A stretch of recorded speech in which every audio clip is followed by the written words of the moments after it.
5월 30일 법률방송 로투데이 시작하겠습니다. 삼성 승마 지원의 당사자죠. 최순실 씨 딸 정유라 씨. 박근혜 전 대통령은 정 씨가 개명한 것도 몰랐다고 주장했는데 박 전 대통령이 정유라를 아낀다는 이야기를 들었다는 증언이 오늘 박 전 대통령 재판에서 나왔습니다. 석대성 기자가 전해드립니다.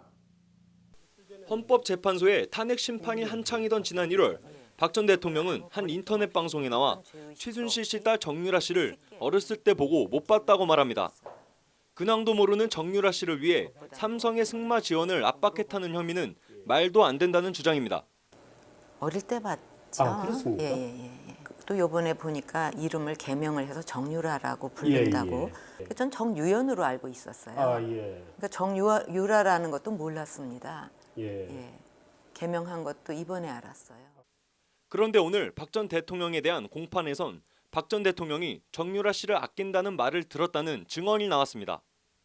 증인으로 나온 이상년 전 마서회 부회장은 박원호 전 승마협회 전무로부터 최 씨가 청와대 내실을 지원하고 박 전 대통령이 최 씨 딸 정유라 씨를 아낀다는 이야기를 들었다고 증언했습니다. 이 전 부회장은 이런 얘기를 들은 게 박 전 대통령 집권 1년 차인 2013년 6월경이라고 밝혔습니다. 이른바 정윤의 문건 파문이 불거지기 전부터 승마계에서 최순실이 비선실세라는 말이 돌았다는 게 이 전 부회장 주장입니다. 이에 최 씨 측 이경재 변호사가 증인이 소문을 추정하고 있다. 박 전 전무의 말을 신뢰할 수 있느냐고 따져 물었지만 이 전 부회장은 또렷한 어조로 이 변호사의 추궁을 맞받았습니다. 박 전 전무가 거짓말을 하는 건 없는 것 같다. 박 전 전무가 할 말, 안 할 말을 조심스럽게 해야 하는데 자제를 못한다는 생각을 했다는 게 이 전 부회장 답변입니다. 최순실이 비선실세라는 취지의 말을 했고 들었다는 겁니다. 이 씨는 또 승마협회 회장단이 한화에서 삼성으로 바뀐 뒤 박 전 전무로부터 삼성이 700억 원 이상 투자하기로 했다는 말을 들었다고 증언했습니다. 박 전 대통령에게 불리한 진술이 쏟아지고 있는 가운데 내일 오후 승마 지원의 당사자 최순실 씨의 딸 정유라 씨가 강제 송환돼 국내에 들어옵니다. 럭비공이라 불리는 정유라 씨의 입이 열릴지 그 여파가 어디로 튈지 법원 안팎에 관심이 쏟아지고 있습니다. 법률방송 석대성입니다. 최순실 씨의 딸 정유라 씨가 내일 국내로 강제 송환됩니다. 정 씨에 대한 조사는 서울중앙지검 특수 1부가 맡을 예정입니다. 특수 1부는 승마 지원을 비롯한 삼성그룹의 최 씨 모녀에 대한 특혜 지원 등 뇌물 혐의에 대한 수사를 해왔습니다. 삼성의 승마 지원 의혹에 대해 자신은 모르는 일이라는 태도를 보였던 정 씨가 검찰 조사에서 어떤 진술을 할지 주목됩니다. 정 씨의 이화여대 부정입학 등 2대 학사비리 조사는 첨단범죄 수사 1부가 맡을 전망입니다. 정 씨는 2대 학사비리 관련 업무방해 혐의로 체포영장이 발부된 상태입니다. 회사에 100억 원대 손해를 끼친 혐의 등으로 재판에 넘겨진 이석채 전 KT 회장에 대한 대법원 판결이 오늘 나왔습니다. 대법원은 이 전 회장이 회사 돈으로 비자금을 조성한 사실은 인정하면서도 원심 판결을 깨고 무죄 취지로 사건을 서울고법으로 돌려보냈습니다. 이유를 장한지 기자가 전해드립니다. 이석채 전 KT 회장은 벤처업체 주식을 시세보다 싸게 사들여 회사에 103억 5천만 원의 손해를 끼치고 회사 돈을 횡령한 혐의 등으로 지난 2014년 4월 기소됐습니다. 1심은 이 전 회장의 배임 및 횡령 혐의 전부에 대해 무죄를 선고했고 2심인 서울고법은 이 전 회장이 회사 돈을 빼돌려 11억 6천여만 원의 비자금을 만들어 사용한 횡령 혐의를 유죄로 판단해 지난해 5월 징역 1년 6개월에 집행유예 2년을 선고했습니다. 대법원은 그러나 오늘 전체 비자금 중 개인적 목적과 용도로 지출 사용된 금액을 나눠 특정하기 어렵다며 횡령 혐의에 대한 항소심 판단을 다시 하라고 판결했습니다. 재판부는 판결문에서 이 전 회장의 비자금 조성액과 사용 내역 등을 고려하면 상당 부분 회사를 위해 썼을 가능성이 있다고 밝혔습니다. 비자금 전부가 개인적인 경조사비나 유흥비 등으로 사용됐다고 단정할 수 없다는 것이 대법원 판단입니다. 재판부는 그러면서 비자금으로 횡령한 금액이 11억 6천여만 원이라거나 적어도 5억 원 이상이라는 사실이 증명됐다고 볼 수 없다고 덧붙였습니다. 비자금을 만든 사실은 인정되지만 액수가 확실하지 않고 사용처도 특정되지 않아 유죄 판단을 내릴 수 없다는 취지입니다. 대표적인 이명박계 인사로 분류되던 이 전 회장은 박근혜 정부가 들어선 뒤 검찰 기소 등 이런저런 외풍으로 2014년 11월 임기를 2년 남겨두고 결국 사퇴했습니다. 이 때문에 일각에선 검찰이 이 전 회장을 쫓아내기 위해 기소권을 남용했다는 비판이 일기도 했습니다. 오늘 이석채 전 KT 회장 사건 파기환송에 대해 대법원 관계자는 형사소송법상 대원칙인 무죄 추정 원칙과 공소사실 증명은 검찰의 책임이라는 원칙을 다시 한번 강조한 판결이라고 의미를 밝혔습니다. 법률방송 장한지입니다.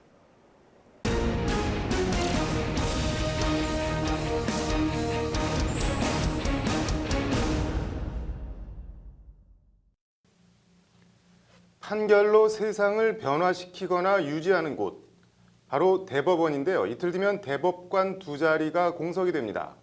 로인사이드 오늘은 이철규 기자와 함께 이 얘기를 좀 해보겠습니다. 이 기자, 지금 대법관 후보로 36명이 추천됐는데 어떻게 추려진 건가요? 네, 일단 대법관이 되려면 45살 이상 나이가 필요하고요. 또 20년 이상 법조계 경력이 있어야 하는데 뭐 이 사람들 가운데 자천이든 타천이든 또 이게 추천을 받은 인사들을 대상으로 심사에 들어가게 됩니다. 네. 이번에 대법관 후보로는 모두 57명이 천거가 됐는데 네. 그 가운데 36명이 그 대법관 후보 추천위원회 심사에 동의해서 대법관 후보로 이름을 올린 겁니다. 추천을 받고도 그러면 21명은 난 대법관 할 생각 없다 이렇게 고사를 했다는 건데 그것도 재미있네요. 뭐 36명 가운데 여성 법조인은 모두 4명이죠? 네, 맞습니다. 이 사법연수원 기수대로 소개해드리자면 네. 17기의 김영애 변호사, 그리고 18기의 민유숙 판사, 19기의 이은혜 판사, 20기 박정화 판사 이렇게 총 4명입니다. 네. 기수별로 한 명씩은 들어가 있는데 몇 면을 좀 더 소개해 주시죠.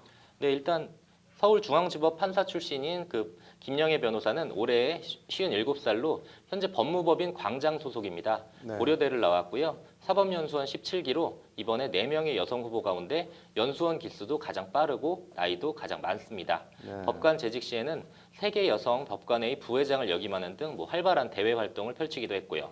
네. 다음으로는 올해 52살인 민유숙 서울고법 부장판사인데요. 네. 서울 출생으로 서울대를 나왔고요. 연수원 기수는 18기입니다. 네. 대법원 재판연구원을 지내서 재판 실무와 법리에 정통하다는 평가를 받고 있고요. 네. 네, 서울가정법원에선 수석 부장판사를 지낸 바 있고요. 남편이 같은 사시 출신인 국민의당 문병호 전 의원입니다. 네. 뭐 이력들이 만만치 않은데 다른 두 여성 후보는 어떻게 되나요? 네, 이 전남 해남 출신인 박정화 서울고법 부장판사는 고려대를 나왔고요. 네. 나이는 51살로 이번 후보들 전체 평균인 56.4세보다 좀 낮은 편입니다. 네. 참고로 이번 대법관 후보 중에 가장 나이가 적은 사람은 성금석 창원지법 부장판사로 네. 48살이고요.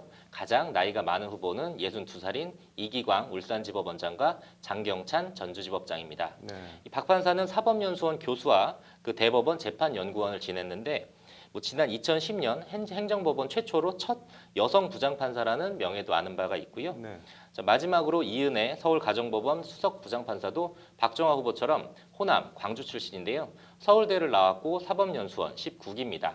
헌법재판소 헌법연구관으로도 활동한 바 있고 이 판사는 뭐 지난해 이인복 대법관 후임자를 뽑을 당시에도 네. 최종 추천자로 선정됐을 만큼 이번에 대법관으로 발탁될지 여부가 주목되는 인사 중에 하나입니다. 후보들 가운데서는 뭐 현직 법관들이 압도적으로 많죠. 전체적으로 네, 보면. 맞습니다. 이번 뭐 후보에 오른 총 36명 네. 가운데요. 서울대 출신이 모두 23명, 네. 전체의 64%를 네, 차지하고 있는데 지방대 출신도 4명이 포함되어 있습니다. 네. 뭐 36명 가운데 그리고 30명이 현직 판사고요. 네. 고등법원장이나 지방법원장이 19명, 네. 그리고 부장판사가 11명 이렇게 됩니다. 네. 일단 36명은 추려졌고 이후 절차는 어떻게 되나요?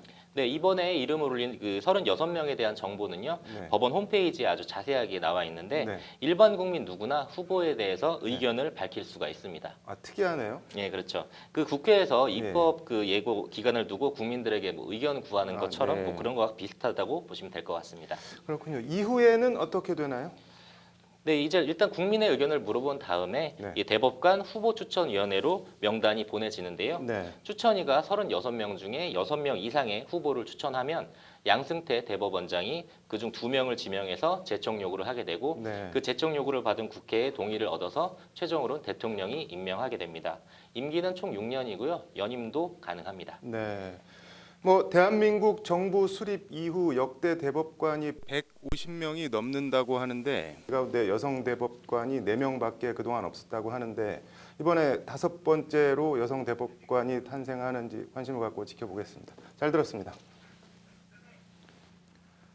네, 로인사이드 이철규 기자였습니다. 다음 소식입니다. 국정농단 사건에 연루된 정재계 인사들이 줄줄이 구치소에서 대기하던 모습 기억하시죠? 김기춘 전 비서실장, 조윤선 전 장관 등은 서울구치소에서 대기하다 곧바로 수감됐고 이재용 삼성전자 부회장은 첫 번째 구속영장이 기각되면서 대기하던 서울구치소에서 걸어 나오는 모습이 방송되기도 했습니다. 이처럼 구속 여부가 결정되지 않은 피의자를 구치소에 입소시켜 알몸 신체 검사를 하는 등 헌법에 보장된 인격권 침해 소지가 있는 관행을 개선하라는 국가인권위원회의 권고를 검찰과 법원이 받아들였습니다. 인권위는 지방의 한 검찰지청과 법원 지원에서 이 같은 대우를 받은 이모 씨 등의 진정에 따라 지난해 11월 개선을 권고했고 해당 지청과 법원이 이를 받아들였다고 오늘 밝혔습니다.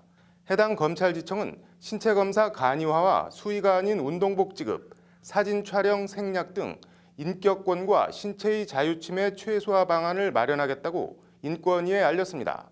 법원 지원도 영장 발부 시 유치 장소를 교도소가 아닌 경찰서 등으로 하겠다고 통보했습니다.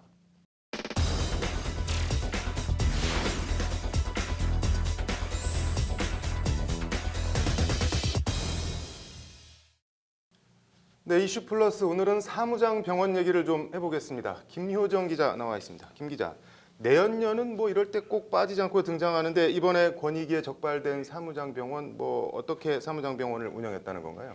네, 의사 A씨는 지난 2013년 비의료인, 그러니까 네. 의사가 아닌 내연녀의 모친을 대표이사로 내세워 병원을 운영하다가 2014년 적발돼 폐업하게 됐는데요. 네. 이 의사는 한번 걸리고도 폐업을 당한 뒤에 오히려 새로 병원 3곳을 차례로 열어 역시 사무장 병원으로 운영하면서 약 74억 원을 부정수급했습니다. 74억 원이요? 예. 사무장 병원이라고 하는데 사무장 병원이 정확하게 어떤 병원을 말하는 건가요? 예, 사무장 병원은 다른 사람의 명의로 의료기관을 개설 또는 운영하거나 일종의 바지 대표라고 하죠. 바지 대표로 의료인을 고용하는 등의 수법으로 운영되는 병원을 말합니다. 바지 대표든 뭐든 의사 면허가 있는 사람 명의로 병원을 개업해서 의사가 진료를 해도 이게 사무장 병원에 해당이 되나요? 네, 관련 법에 따르면 병원을 실질적으로 운영하는 사람이 따로 있고 또 진료를 보는 의료인이 따로 있는 이런 경우를 불법 사무장 병원으로 봅니다. 네, 그렇군요. 이 의사가 거둔 부정 수급액 74억 원에 달한다고 하는데 어떤 식으로 챙겨간 건가요? 예, 유령 입원 환자 명의로 진료비를 청구해서 요양 급여를 받아내거나 또 진료 내역을 부풀리거나 한 등의 수법을 이용했다고 합니다. 한마디로 치료하지도 않은 환자를 치료했다고 또 치료한 환자는 치료비를 부풀려서 나라 돈을 받아간 겁니다. 네. 그 사무장 병원 자체가 불법인 만큼 허위나 과장급여 신청이 아닌 정식 의료 행위라 해도 그게 불법 행위로 인한 이득이 되기 때문에 다 부정수급으로 간주됩니다. 네.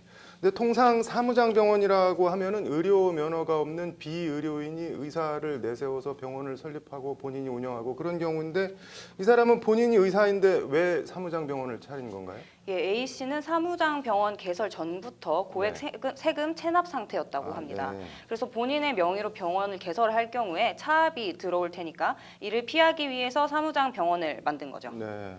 세금 안 내려고 사무장 병원을 만들어서 수십억 원을 챙겼다는 건데 이거 환수가 안 되나요?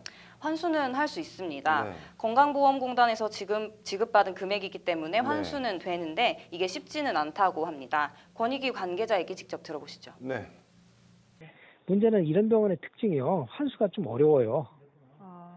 다른 사람 명으로 하고 다 자기 명으로 하는 게 없기 때문에 재산을 다 미리 빼돌려놔요. 대체적으로. 이 자체가 불법이라는 걸 알기 때문에 처음부터 이런 걸 대비해서 하는 경우가 많아가지고 네, 이른바 생계형 범죄자는 아닌 것 같은데 권익위가 검찰에 고발을 했다고 하니 수사 결과도 좀 지켜봐야겠네요. 잘 들었습니다. 네, 이슈 플러스 김효정 기자였습니다. 이어서 법조계 소식 전해드리겠습니다. 박은영 김앤장 법률사무소 변호사가 런던 국제중재법원 상임부원장에 재선임됐습니다. 임기는 3년입니다. 박 변호사는 지난 2015년 한국인 최초로 런던 국제중재법원 부원장에 선임됐습니다.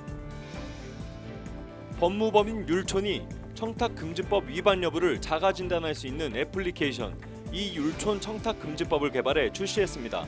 이 앱은 식사비나 선물 비용부터 직급별 강의료 상한액 등도 체크할 수 있는데 율촌은 앱 특허까지 출원했다고 합니다. 검찰이 MBC 공대위가 횡령과 배임 등 혐의로 고발한 안광한 전 사장과 윤기룡 MC넷 사장 등 전 현직 임원에 대한 수사에 착수했습니다. 공대위는 이들이 회사 돈을 관광과 접대, 로비에 썼다며 고발했습니다. 한국과 일본의 5개 시민단체는 오늘 기자회견을 열고 일제 전범 기업에 착취당한 피해자의 법적 보상 문제를 조속히 마무리해야 한다며 대법원에 조속한 판결을 촉구했습니다. 이들은 현재 진행 중인 소송 10여 건에 대한 대법원의 최종 판단이 지연되고 있다고 주장했습니다. 5월 30일 법률방송 로투데이 마치겠습니다. 시청해주셔서 감사합니다.